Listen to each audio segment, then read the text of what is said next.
قال الله تبارك وتعالى في القرآن المجيد والفرقان الحميد: أعوذ بالله من الشيطان الرجيم. بسم الله الرحمن الرحيم. ولا تقولوا لمن يقتل في سبيل الله أموات بل أحياء ولكن لا تشعرون. صدق الله مولانا العظيم وصدق رسوله النبي الأمين الكريم ونحن على ذلك لمن الشاهدين والشاكرين والحمد لله رب العالمين. حضرات محترم، آئیے ہم اور آپ سب سے پہلے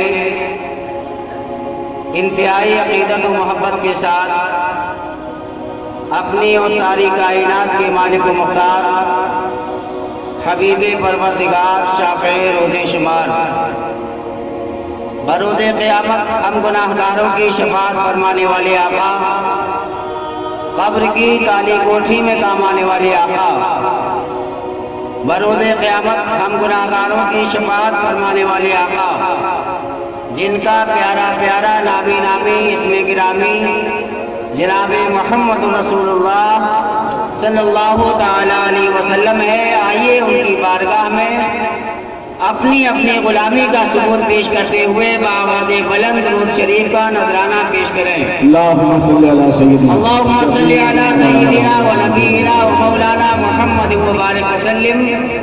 صلاۃ و سلام علیک یا رسول اللہ، صلاۃ و سلام علیک یا حبیب اللہ. صلی اللہ. حضرات محترم،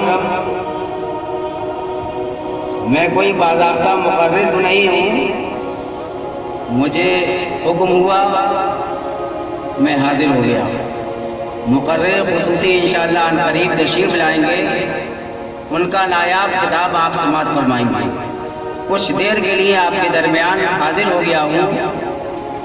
حضرت امام حسین رضی اللہ تعالی عنہ کی بارگاہ میں میرا بھی نام لکھ جائے. ایک مرتبہ بآواز بلند حضرت امام حسین رضی اللہ تعالیٰ عنہ کے نانا پر بلند آواز سے مرشید کا نذرانہ پیش کریں. اللہم صلی علی سیدنا اللہم صلی علی سیدنا و نبینا و مولانا محمد مبارک وسلم. صلاۃ و سلام علیک یا رسول اللہ، صلاۃ و سلام علیک یا حبیب اللہ. درود شریف میں ایک حدیث یاد آ رہی ہے. میں نے ابھی آپ سے درود شریف پڑھنے کے لیے کہا، کچھ نے پڑھا کچھ نے نہیں پڑھا نا. کس نے پڑھا درود شریف؟ ہاتھ اٹھا کے بتائیے. آپ سب نے تو نہیں پڑھا. سب پڑھتے بہت بلند آواز ہوتی. پھر پڑھیے ایک بار ذرا آپ لوگ. اللہم صلی علی سیدنا شفیعنا نبینا مولانا محمد مال الجود والکرم. اب دیکھیے سب نے پڑھا درود شریف. ایک حدیث سناتا چلوں، آپ کو اجازت ہے؟ اللہ کے رسول صلی اللہ تعالی علیہ وسلم ارشاد فرماتے ہیں: اسمعوا صلاۃ اہل محبتی وعارفهم وتعرض علی صلاۃ بغیرہم. سبحان اللہ. سمجھ گئے آپ؟ نہیں سمجھے ابھی؟ میں نے پوری حدیث تو سنا دی، آپ سمجھے نہیں ابھی تک؟ کس نے سمجھ لیا؟ ہاتھ اٹھائے آپ. ایک صاحب سمجھے ہیں بس. اب آپ چاہیں تو انہیں بلا کر یہاں پوچھنے کیا کیا. اسمعوا صلاۃ اہل محبتی وعارفهم وتعرض علی صلاۃ بغیرہم. اللہ کے رسول ارشاد فرما رہے ہیں کہ میں محبت سے پڑھنے والوں کے درود کو اپنے کانوں سے سنتا ہوں. سبحان اللہ سبحان اللہ. اگر آپ نے یہ درود محبت کے ساتھ پڑھا ہے اپنے آقا پر، تو میرے آقا آپ کے درود کو اپنے کانوں سے سن رہے ہیں. اور جس کے درود کو آقا سن لیں اس کی قسمت کا کیا کہنا. لیکن آج ہم آپ سے درود پڑھوا رہے ہیں، آپ درود ہی نہیں پڑھتے ہیں. جب یہاں پڑھوانے پر نہیں پڑھ رہے ہیں تو گھر پر کیا پڑھتے ہوں گے آپ؟ کتنی بابرکت چیز ہے درود. کسی شاعر نے کہا کہ ہر درد کی دوا ہے صلی علی محمد. سبحان اللہ. ہر درد کی دوا ہے صلی علی محمد. تعویذ ہر بلا ہے صلی علی محمد. سبحان اللہ سبحان اللہ. میرے محترم، آج ہماری طبیعت خراب ہوتی ہے، آج ہم بیمار پڑ جاتے ہیں، ہم کو اب کبھی آسیب آ جاتا ہے، کبھی کچھ ہوتا ہے، ہم فبون شریف دوڑتے ہیں، حافظ جی کے پاس دوڑتے ہیں، پیر صاحب کے پاس پہنچتے ہیں کہ حضرت بیمار ہو گئے ہیں، ہم کو آسیب نے گھیر لیا ہے، ہم کو جن آ گیا ہے، حضرت یہ پانی پر دم کر دیں، ہم مریض کو پلا دیں۔ میرے محترم، آپ اپنی زبانوں میں ایسا اثر پیدا کریے، یہ درود شریف پڑھ کر ایسا اثر پیدا ہو جائے، اگر وہ آپ اپنا درود پڑھ کر کسی مریض پر دم کر لیں تو وہ مریض شفایاب ہو جائے، سبحان اللہ، اور کسی پانی پر پڑھ کر مریض کو دے دیں تو مریض شفایاب ہو جائے۔ آپ کو کہیں جانے کی ضرورت نہیں ہے۔ میرے محترم، اس درود میں ایسی تاثیر ہے کہ یہ اچھوں کو ٹھیک کر دیتا ہے۔ اگر آپ کی کوئی چیز گم بھی ہو گئی ہے، آپ یہ درود کو وظیفہ بنا لیں، اس درود کو پڑھ کر وہ چیز تلاش کریں، انشاءاللہ وہ چیز آپ کو مل جائے گی۔ تو میرے محترم، اللہ کے رسول نے ارشاد فرمایا، اسمعوا صلاۃ اہل محبتی، کہ میں محبت سے پڑھنے والوں کے درود کو اپنے کانوں سے سنتا ہوں۔ اور حدیث کا آنے والا ٹکڑا یہ بھی بتا رہا ہے، وَعَارِفُهُمْ، اور ان میں سے ہر ایک کو پہچانتا بھی ہوں۔ سبحان اللہ، سبحان اللہ، آج کچھ لوگ آقا کی بارگاہ میں ایسی گستاخی کرتے ہیں کہ ان کو معاذ اللہ پیٹھ پیچھے کا علم نہیں، ایسا کہتے ہیں آیا، لیکن اللہ کے رسول ارشاد فرما رہے ہیں کہ میں ان کے درود کو سنتا بھی ہوں اور ان میں سے ہر ایک کو پہچانتا بھی ہوں۔ سبحان اللہ، سبحان اللہ۔ میرے آقا نے جس پہ نظر رحمت ڈال دی، اس کی قسمت کا کیا کہنا؟ میرا یقین، میرا ایمان یہ ہے، آقا نے جس پہ نظر رحمت ڈال دی، کل قیامت کے دن جہنم کی آگ اس کا کچھ نہیں کر سکتی۔ سبحان اللہ، سبحان اللہ۔ اور میرے محترم، حدیث کا آنے والا ٹکڑا یہ بھی بتا رہا ہے، وَتُعْرَضُ عَلَيَّ صَلَاةٌ بِغَيْرِهِمْ، کہ غیروں کا درود بھی آقا کی بارگاہ میں پیش کیا جائے۔ تو پتہ لگا کہ درود پڑھنے والے دو جماعتیں ہوں گی۔ ایک آقا نے شروع میں فرمایا کہ اسمعوا صلاۃ اہل محبتی، ایک جماعت وہ ہوگی جو مجھ پہ محبت کے ساتھ درود بھیج رہی ہوگی، ایک جماعت وہ ہوگی جو مجھ پہ بغیر محبت کے درود پاک بھیج رہی ہوگی۔ آپ نے سمجھ لیا نا دونوں جماعتوں کو؟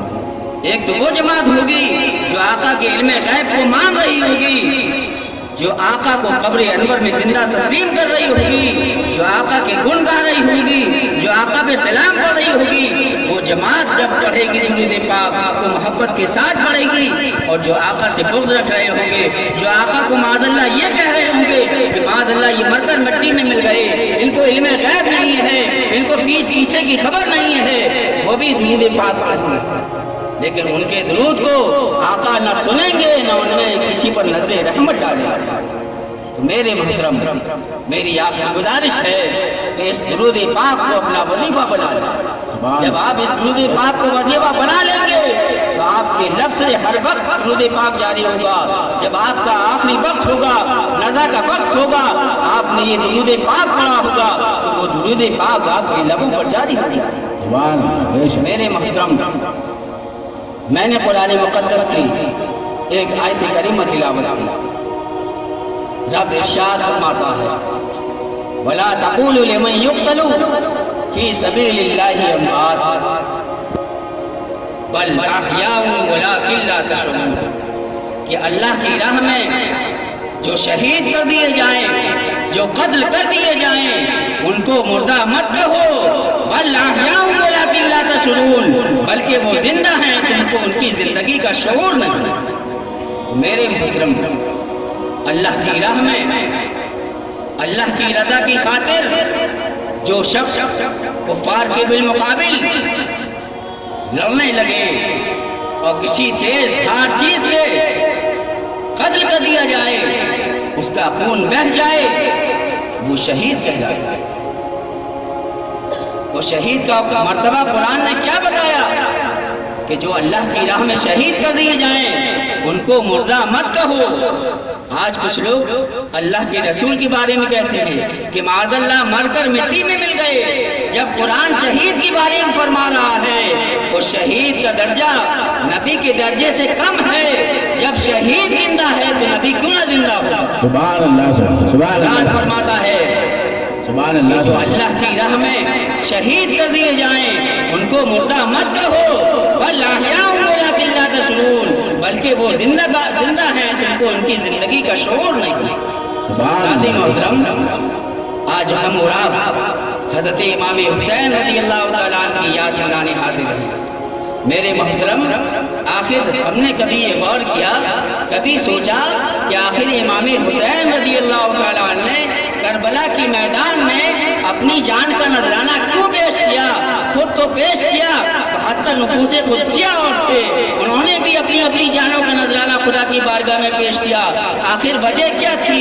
کیا امام حسین نے دولت کے لیے یزید سے جنگ کی تھی؟ کیا امام حسین نے تخت و تاج کے لیے یزید سے جنگ کی تھی؟ لیکن میرے محترم، دولت کے لیے جنگ نہیں کی تھی، تخت و تاج کے لیے جنگ نہیں تھی، بلکہ اگر حضرت امام حسین کی جنگ یزید سے ہو رہی تھی تو بے نمازیوں کے خلاف ہو رہی تھی۔ حضرت امام حسین کی جنگ اگر یزید سے ہو رہی تھی تو شراب کے لیے ہو رہی تھی۔ حضرت امام حسین کی جنگ اگر یزید سے ہو رہی تھی تو بے حیائی کے لیے ہو رہی تھی۔ حضرت امام حسین کا مشن یہ تھا کہ جو بے نمازی ہے وہ نماز پڑھنے لگے، جو بے حیا ہے وہ با حیا بن جائیں، جو شراب کے قریب ہے وہ شراب سے دور چلے جائیں۔ سبحان اللہ، سبحان اللہ۔ میرے محترم، آج ہمارا حال کیا ہے؟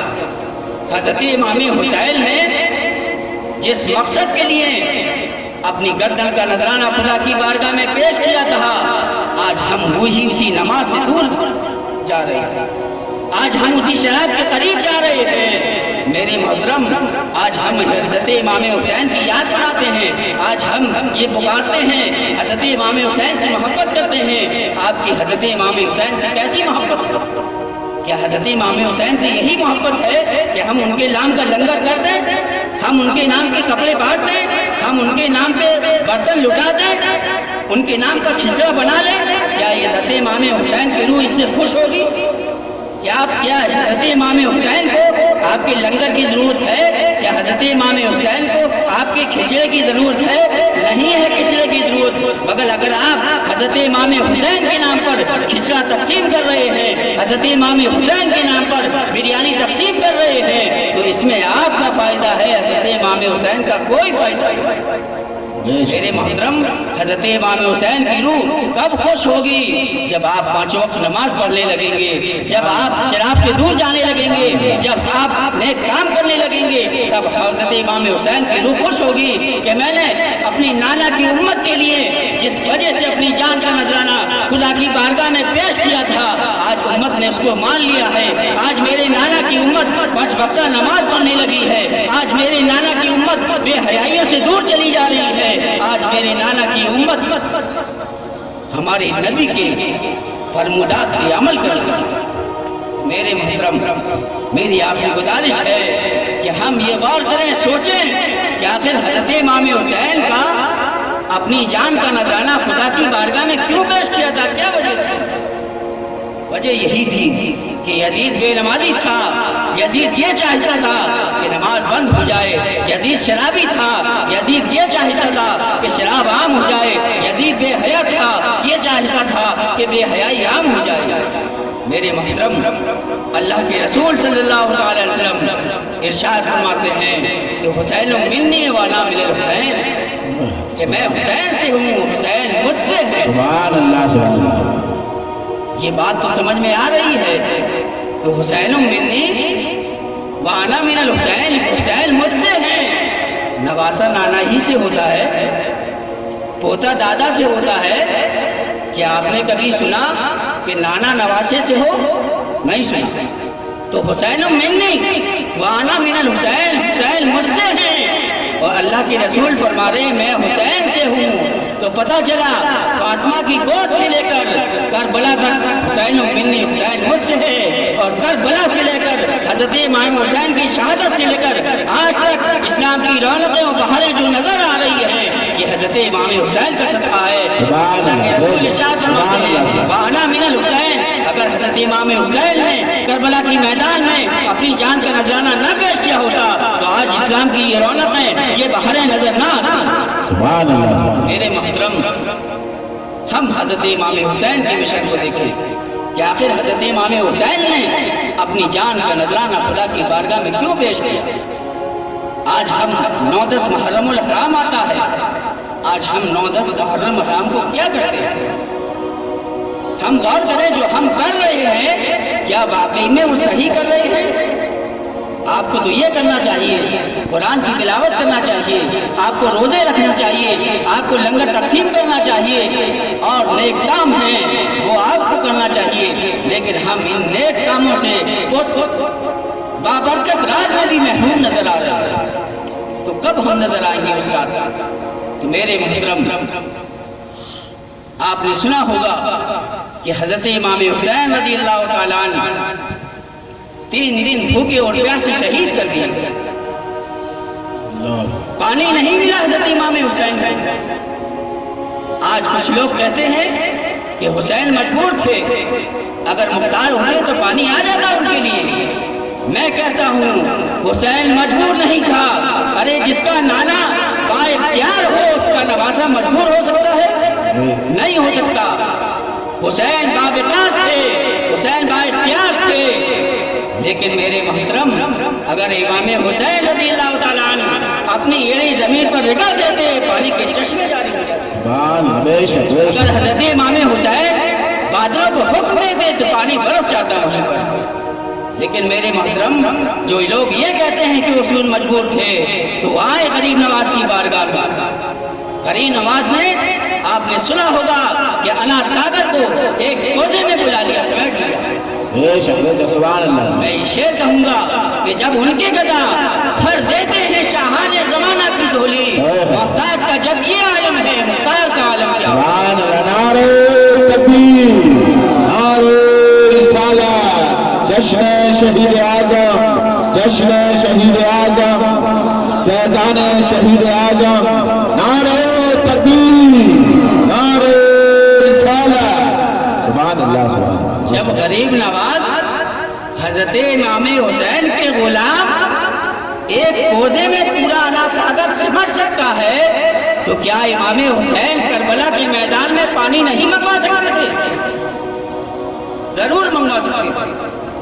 اور غریب نواز نے خود حکم نہیں دیا انا ساگر کو، بلکہ ایک خادم کو کٹورا دے دیا کہ یہ لے جاؤ اور انا ساگر سے کہنا تو اس کو معین الدین نے بلایا ہے، تاریخ گواہ ہے کہ پورا انا ساگر اس کوزے میں سما گیا۔ تو میرے محترم جو یہ کہے کہ حسین مجبور تھے تو اس کو یہ سنا دینا کہ جب حسین کے غلام پانی اپنی بارگاہ میں منگوا سکتے ہیں تو امام حسین کیوں نہیں منگوا سکتے؟ میرے محترم، آپ کے مقرر خصوصی تشریف لا رہے ہیں۔ نعرہ تکبیر، نعرہ رسالت، جشن شہید اعظم، جشن شہید اعظم، شہزادہ سمنا، شہزادہ سمنا، نعرہ تکبیر، نعرہ رسالت، جشن شہید اعظم، فیضان شہید اعظم، فیضان شہید اعظم، نعرہ تکبیر، نعرہ رسالت، نعرہ حیدری۔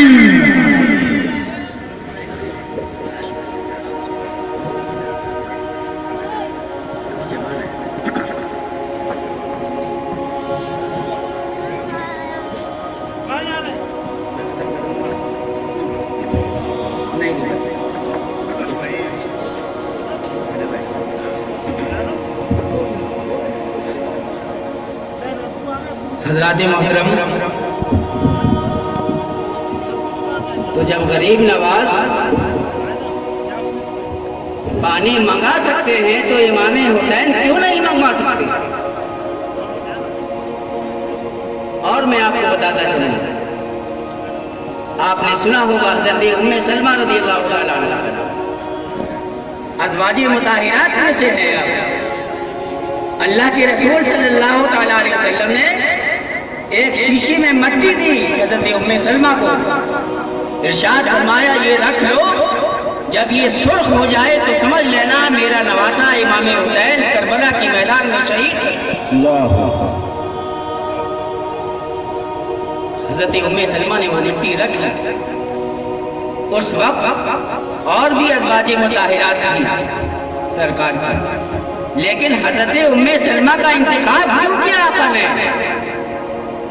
جب یہ واقعہ رونما ہوا، جب یہ واقعہ پیش آیا تو معلوم ہوا کہ اس وقت حضرت ام سلمہ کے علاوہ کوئی ازواج مطہرات زندہ نہ رہی، سب انتقال فرما گئی اس واقعے سے قبل۔ میرے آقا کا اس سے علم غیب میں ثابت ہے، آپ نے ازواج مطہرات میں سے کسی اور کو نہ دی وہ شیشی، بلکہ حضرت ام سلمہ کو دی۔